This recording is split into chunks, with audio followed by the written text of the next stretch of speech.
Bonjour les CE1. Alors, on se retrouve pour une leçon sur le sujet du verbe.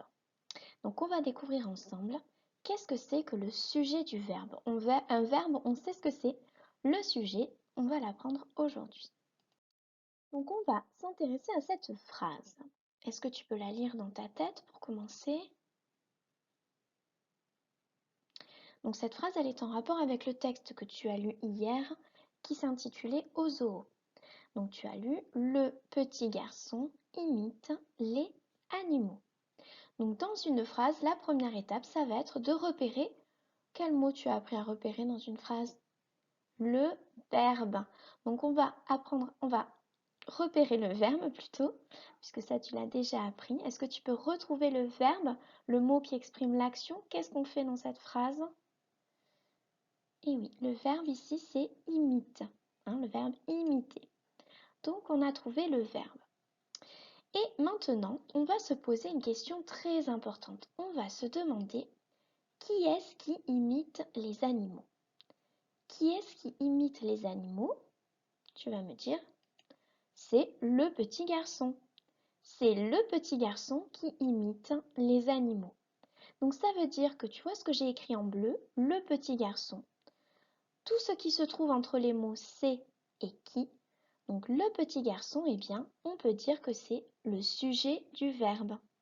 C'est-à-dire que c'est la personne ou l'objet qui va réaliser l'action du verbe. D'accord?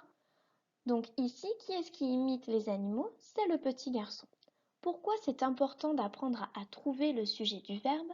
Tout simplement parce qu'on apprendra par la suite que le verbe, il va changer en fonction de son sujet. Si on dit juste le petit garçon imite les animaux, imite, il va se terminer par un E. Si par contre je dis les petits garçons imitent les animaux, imite se terminera par ENT. Donc c'est très important pour pouvoir bien écrire le verbe de savoir retrouver son sujet. Donc on va s'entraîner avec quelques phrases. On continue. Allez, tu lis la phrase et tu essaies de retrouver le verbe. On commence toujours par retrouver le verbe. Alors, la phrase c'est Léo saute sur le canapé. Alors, quelle est l'action que l'on réalise dans cette phrase?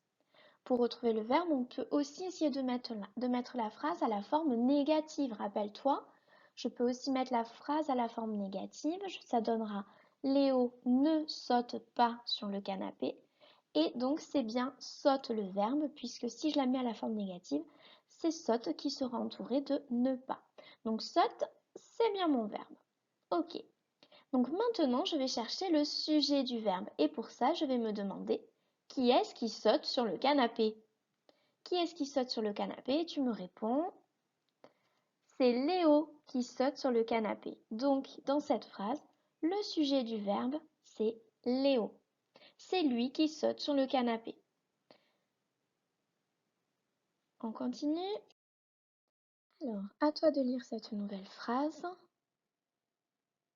et de retrouver le verbe. C'est bon? Les chimpanzés crient très fort. Est-ce que tu as trouvé le verbe? Et oui, c'est crie le verbe ici, le verbe crier à l'infinitif.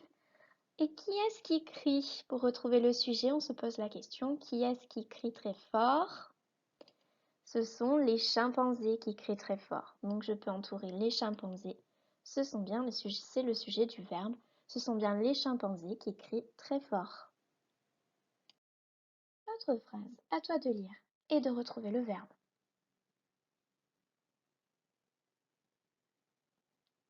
Alors, un beau cheval noir galope.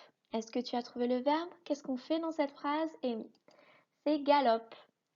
Galope, c'est le verbe. Donc maintenant, on va chercher le sujet.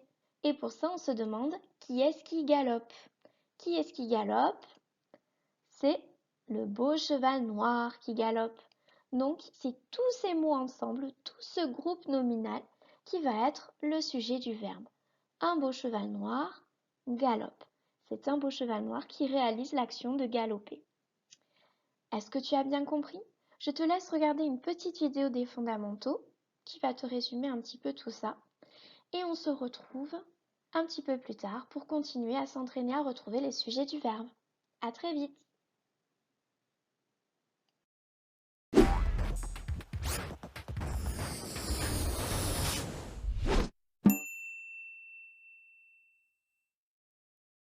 Images magiques. Qui veut de belles images magiques? Tous les sujets, toutes les tailles. Bonjour, jeune homme. Dites-moi, je n'ai pas vu mon petit-fils Mourad aujourd'hui. Vous ne savez pas par hasard ce qu'il peut bien faire? Pas du tout, mais on peut essayer de le deviner. Oh, le voilà! Et sa copine Lola aussi. Mais c'est Krobus, le chien de Monsieur Latuile. Qu'est-ce qu'il amène par ici? À mon avis, il veut faire du monocycle. Il peut aussi peindre le chat du voisin. Mais enfin, qu'est-ce que vous racontez? À mon avis, c'est plutôt Lola qui peint le chat du voisin. Mais, et Mourad? Il enterre son os, bien sûr. Allons, c'est plutôt Krobus qui enterre un os. Et c'est Mourad qui fait du monocycle. Enfin, comme on l'a vu, Lola peint le chat du voisin. Ah, le sujet et le verbe sont deux éléments essentiels de la phrase. Qui enterre un os? C'est Krobus. Krobus est donc bien le sujet de la phrase. Mais on aurait pu dire aussi Krobus, le petit bulldog, ou Krobus, le petit bulldog de Monsieur Latuile enterre un os. C'est un groupe nominal sujet placé devant le verbe. Tous les mots entre c'est et qui forment le groupe sujet. Bien, mais si je dis Krobus et Mourad enterrent un os? Ce sont Krobus et Mourad qui enterrent un os. Le verbe change car le groupe nominal sujet commande l'accord du verbe. Et là, qui va tomber?